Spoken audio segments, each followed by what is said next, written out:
नमस्कार. कवितेत काय असतंच्या आजच्या भागात मी मिनल घाटे खेडकर तुम्हा सगळ्यांचं अत्यंत मनापासून स्वागत करते. मंडळी, संध्याकाळ असं म्हटलं की काय काय डोळ्यासमोर येतं. संध्याकाळ म्हटल्यानंतर अनेकांच्या अत्यंत कवितेसाठीचा म्हणजे कवितेच्या बाबतीत बोलायचं झालं तर प्रत्येक कवीचा अत्यंत आवडता नव्हे लाडका विषय म्हणजे संध्याकाळ. अर्थात संध्याकाळ म्हणजे केवळ रोमॅन्टिक असं नाही, संध्याकाळचे वेगळे सूर सुद्धा असू शकतात. पण संध्याकाळ म्हटलं की जनरली रोमॅन्टिक किंवा प्रेम कविता असंही येतं. संध्याकाळच्या कविता म्हणून ग्रेसचा असलेला काव्यसंग्रह सगळ्यांना माहिती आहे. संध्याकाळवर खूप कविता आहेत, गाणी आहेत. पण या सगळ्यांच्या पलीकडे या गाण्यांतून किंवा कवितांतून जी जी संध्याकाळ रेखाटली आहे ना, त्यापेक्षा खूप वेगळं असं चित्र एका संध्याकाळच्या कवितेत मला सापडलं, वाचायला मिळालं आणि म्हटलं ती कविता तुमच्या समोर सादर करूया, तुमच्यासाठी ती शेअर करूया. कारण आजपर्यंत मी एवढी चांगली कविता संध्याकाळवरची वाचली नव्हती, वाचनात माझ्या आली नव्हती. आणि ती कविता वाचनात आली, मला प्रचंड ती कविता आवडली. कारण संध्याकाळचे एवढे रंग, एवढे चांगले रंग आजपर्यंत कुणीच रेखाटले होते असं मला नाही वाटत. त्यामुळे ही संध्याकाळवरची खूप छान कविता मी वाचून तुमच्याशी शेअर करणार आहे. ती कविता कोणती आणि ते कवी कोण हे सांगतेच, पण त्यापूर्वी माझी नेहमीची अत्यंत नम्र आणि प्रेमळ विनंती की माझा घाटे मिनल खेडकर यूट्यूब चॅनल मंडळी प्लीज प्लीज लाईक करा, कमेंट्स करा, तुम्ही प्रथम तो सबस्क्राईब करा आणि सगळ्यात महत्त्वाचं तुमच्या मित्रपरिवारात त्याच्या व्हिडिओ लिंक्स शेअर करा आणि त्यांना सुद्धा आवर्जून माझा Ghate Minal Khedkar YouTube channel subscribe करायला सांगा. चला आता कविता वाचूया. सांज, कवी बी रघुनाथ.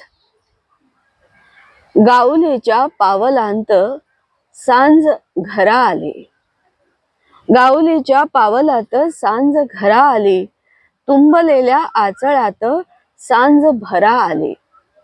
गाऊलीच्या पावलात सांज घरा आली, तुंबलेल्या आचळात सांज भरा आली. आतुरल्या हंबराचा सांज कान झाली, शिणलेल्या डोळुल्यांचा सांज प्राण झाली. माऊलीच्या वातीतून सांज तेजल्याली, माऊलीच्या गीतातून सांज भाव प्याली. माऊलीच्या वातीतून सांज तेजल्याली, माऊलीच्या गीतातून सांज भाव प्याली. माऊलीच्या अंकावर सांज फूल झाली, फुलासाठी निदसुरी सांज भूल झाली. वहिनीच्या हातातून सांज सुधा झाली, वहिनीच्या हातातून सांज सुधा झाली. वहिनीच्या हातासाठी सांज क्षुधा झाली. वहिनीच्या मुखासाठी सांज चंद्र झाली, वहिनीच्या मुखासाठी सांज चंद्र झाली. वहिनीच्या सुखासाठी सांज मंद्र झाली. वहिनीच्या हातातून सांज सुधा झाली, वहिनीच्या हातासाठी सांज क्षुधा झाली. वहिनीच्या हातातून सांज सुधा झाली, वहिनीच्या हातासाठी सांज क्षुधा झाली. वहिनीच्या मुखासाठी सांज चंद्र झाली, वहिनीच्या मुखासाठी सांज चंद्र झाली. वहिनीच्या सुखासाठी सांज मंद्र झाली, वहिनीच्या सुखासाठी सांज मंद्र झाली.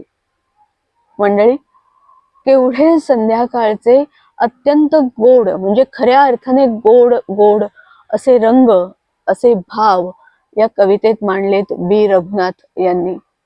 बी रघुनाथ म्हणजेच भगवंत रघुनाथ कुलकर्णी.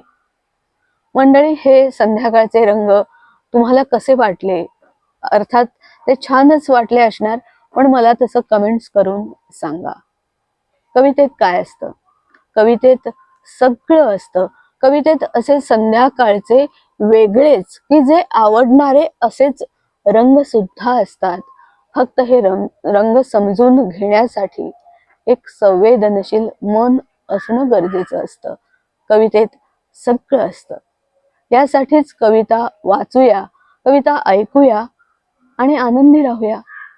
मंडळी, आठवणीने माझा हा Ghate Minal Khedkar YouTube channel please like करा, कमेंट्स करा, सबस्क्राईब करा आणि त्यांच्या व्हिडिओ लिंक्स तुमच्या मित्रपरिवारात आवर्जून शेअर करा. धन्यवाद.